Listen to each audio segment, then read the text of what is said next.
Evangelio de nuestro Señor Jesucristo, según San Mateo. Jesús dijo: Te alabo, Padre, Señor del cielo y de la tierra, porque habiendo ocultado estas cosas a los sabios y a los prudentes, las has revelado a los pequeños. Sí, Padre, porque así lo has querido. Todo me ha sido dado por mi Padre, y nadie conoce al Hijo sino el Padre, así como nadie conoce al Padre sino el Hijo, y aquel a quien el Hijo se lo quiera revelar. Vengan a mí todos los que están afligidos y agobiados, y yo los aliviaré.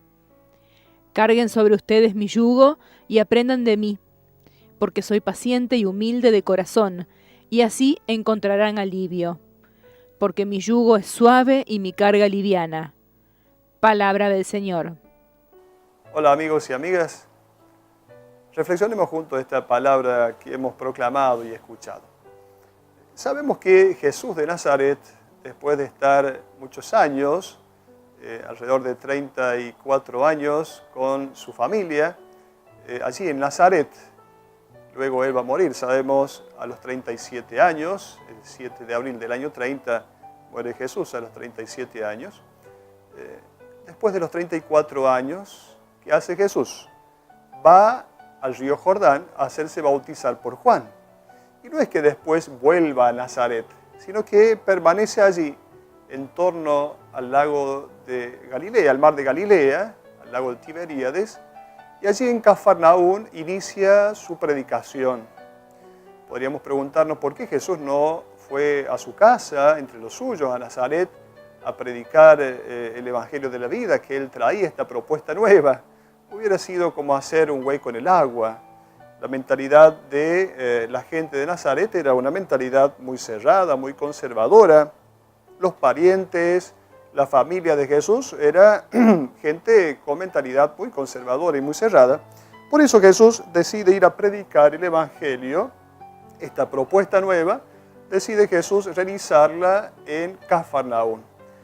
Cafarnaún, en la casa de Pedro, ahí diríamos se instala Jesús y desde ahí lleva adelante su vida pública, lo que le llamamos esta vida pública, estos 3 años de predicación de Jesús. Al principio, esta propuesta de Jesús era bien recibida, una propuesta aceptada, como decíamos popularmente, escoba nueva, barre bien.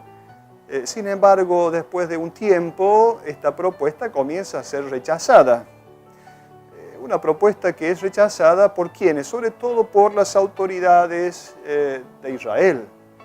Aquellos que eran, diríamos, los capos religiosos, las autoridades religiosas, los escribas, los doctores de la ley, los fariseos, los sumos sacerdotes, diríamos, toda la dirigencia religiosa de Israel, comienza Jesús a tener ciertos conflictos con ellos.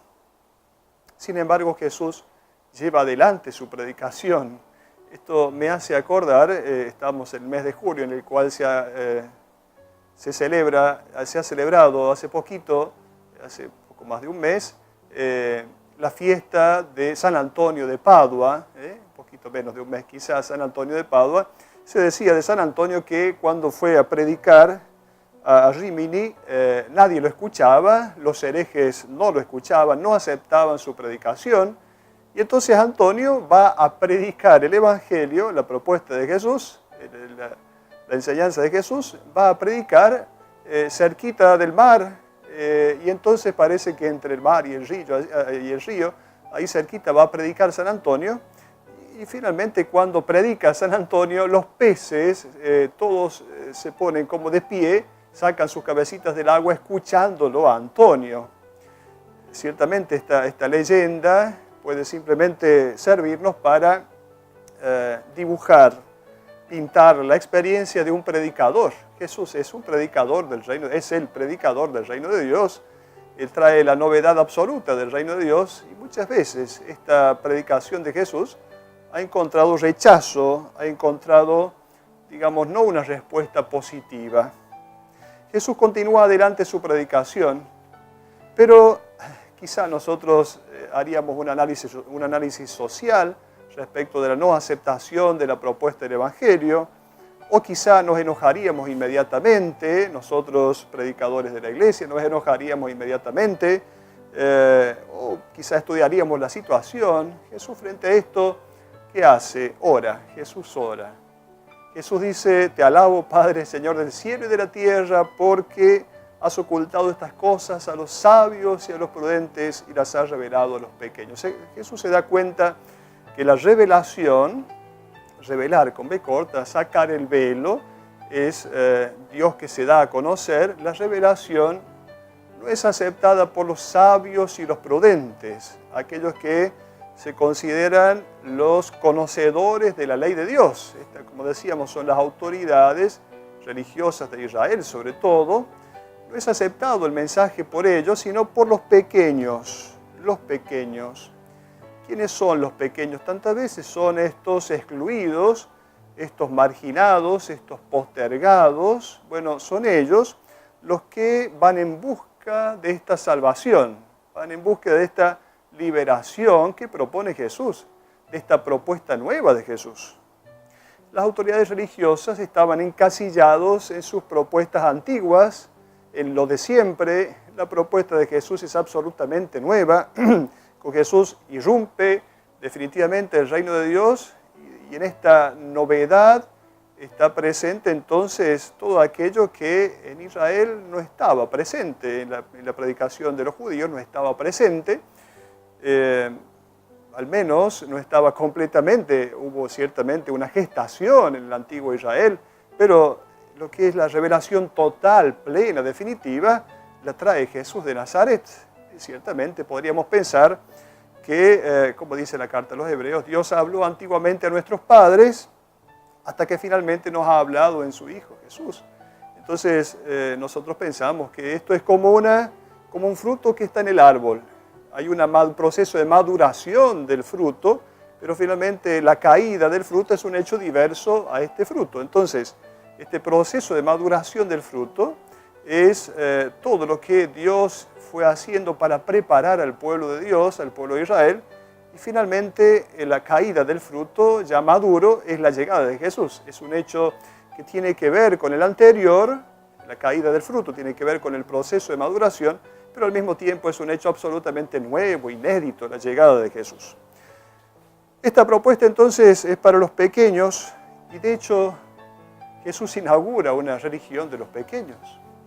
Cuando en Israel se pensaba un Dios todopoderoso y cada vez más grande debería ser Dios, cada vez más importante, un Dios con tanto poder, bueno, en Jesús de Nazaret Dios se hace pequeño. Comienza naciendo pobre en un pesebre y luego muere finalmente como un malhechor, muere en la cruz y entonces ya no es el Dios todopoderoso, ya estos criterios de grandeza desaparecen, aparecen otros criterios nuevos desde la propuesta de Jesús.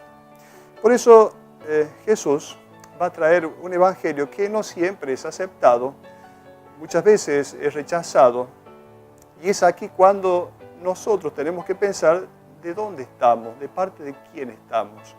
De aquellos que son los grandes, aquellos que son los sabios, los que se consideran sabios, o de aquellos que somos pequeños, aquellos que sabemos que hay una revelación en Jesús, una propuesta de Jesús, que la podemos aceptar con corazón simple, con corazón sencillo, porque es una propuesta que nos hace bien. Y entonces deberemos abandonar ciertos criterios que nosotros tenemos para medir las cosas, la relación con Dios, y entonces aceptar esta otra propuesta nueva de Jesús. Continúa el Evangelio diciendo que Él conoce al Padre y el Padre lo conoce a Él. El verbo conocer en la Biblia no significa un conocimiento teórico, significa una intimidad. Muchas veces el verbo conocer se utiliza para la relación íntima de un hombre y de una mujer. Entonces, esta relación cercana, íntima entre el Padre y el Hijo. Y Jesús viene a revelar, ya dijimos, ¿a quién? A los pequeños el amor de Dios. Que Dios nos ama. Esta es la revelación de Jesús. Luego, vengan a mí todos los que están afligidos y agobiados y yo los aliviaré. Esta aflicción, este agobio, esta carga, quizá en el pueblo de Dios, en el pueblo de Israel, es por la ley judía. Jesús mismo va a decir a los fariseos: ustedes atan pesadas cargas sobre los hombros de los demás que ustedes mismos no son capaces de llevar. Por eso esta es la ley que los fariseos meten sobre los hombros de los demás y que ellos mismos ni siquiera son capaces de llevar. La propuesta de Jesús, el yugo de Jesús, ya sabemos que el yugo es lo que se pone entre la cabeza y la espalda del buey, de ahí la palabra cónyuge, aquel que lleva el mismo yugo, bueno, entre paréntesis. El yugo es esto, es la carga, pero no es una carga pesada, en primer lugar porque Él la ha llevado primero. La propuesta de Jesús, las bienaventuranzas, el mandamiento del amor, lo ha vivido Él primero. Y entonces, de alguna manera, Él nos ayuda a llevar el yugo, y este yugo no es una carga externa, no es una propuesta de ley externa. Es, como decíamos hace poquito en Pentecostés, es una ley interior. Y entonces, esa ley interior, que es el Espíritu de Dios, trabaja desde adentro para llevarnos adelante, para animarnos y entonces poder vivir aquello que el mismo Jesús nos propone. Mi yugo es llevadero, mi carga es liviana. Aprendan de mí que soy manso y humilde de corazón, y así encontrarán alivio.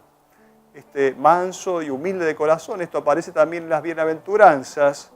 Aquellos que no buscan la violencia, no reaccionan con la violencia frente a los ataques del mundo.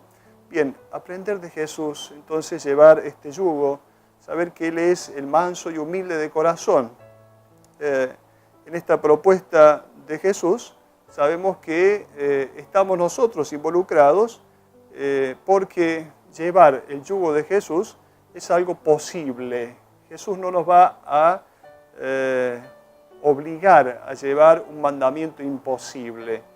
Es algo posible y tenemos su ejemplo y tenemos su gracia. Contemos con ella. Hasta la próxima.